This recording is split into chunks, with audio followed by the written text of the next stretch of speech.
Hello বন্ধুরা, এখন কথা হবে সোনি লিভ ইন্ডিয়ার তরফ থেকে the hunt Rajiv Gandhi assassination case এই যে সিরিজটা ট্রেলার বেরিয়েছে সেটা নিয়ে। সোনি লিভ ইন্ডিয়ার তরফ থেকে আমাকে এর আগেও দুটো সিরিজ রিভিউ করে দেওয়া হয়েছিল, স্ক্রিনার পাঠানো হয়েছিল, বাট আমি টাইমের জন্য করতে পারিনি। বাট এই ট্রেলারটা আমাকে রিভিউ করতে দেওয়া হয়েছে অ্যান্ড আমার কিন্তু বেশ ভালো লাগলো। একটা পেড প্রমোশন না, ঠিক আছে, আমি কোনো প্রমোশন পেড করেনি, জাস্ট ওটাকে রিভিউ করতে দিয়েছি। সো আমি রিভিউ করছি, আমি অনেস্ট ওপিনিয়ন দেবো নিজের। তো এই ট্রেলারটা দেখলাম, বেশ ভালো লাগলো। রাজীব গান্ধী যে অ্যাসাসিনেশনটা হয়েছিল, কেসটা সলভ হয়েছিল, সেটা কীভাবে হয়েছিল, ওই সময় সিচুয়েশন কী ছিল। স্টার্টিংয়ে দেখানো হয় রাজীব গান্ধী মরে গেছেন, জিজ্ঞাসা করা হচ্ছে ফলে।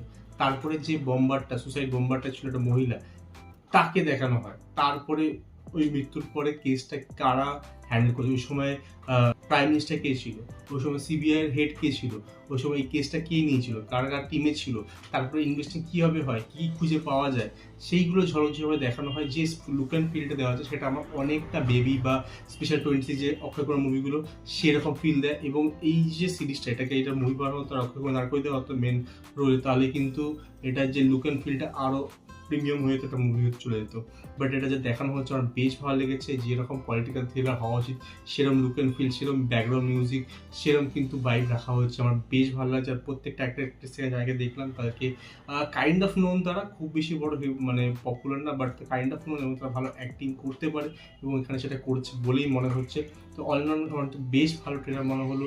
যারা এই ধরনের পলিটিক্যাল থ্রিলার দেখতে পছন্দ করে ডেফিনেটলি, আর আমাদের হিস্ট্রির উপর বেস করছে, ডেফিনেটলি সোনিলিপিকে এটা চেক আউট করতে পারে। 4th জুলাই রিলিজ করছে। তোমাদের বিষয়ে কি মত, তোমার ট্রেলার দেখে থাকলে আমি কমেন্টে ডেফিনেটলি জানাতে পারো। আমার সাথে দেখা হবে নেক্সট ভিডিও। Good bye.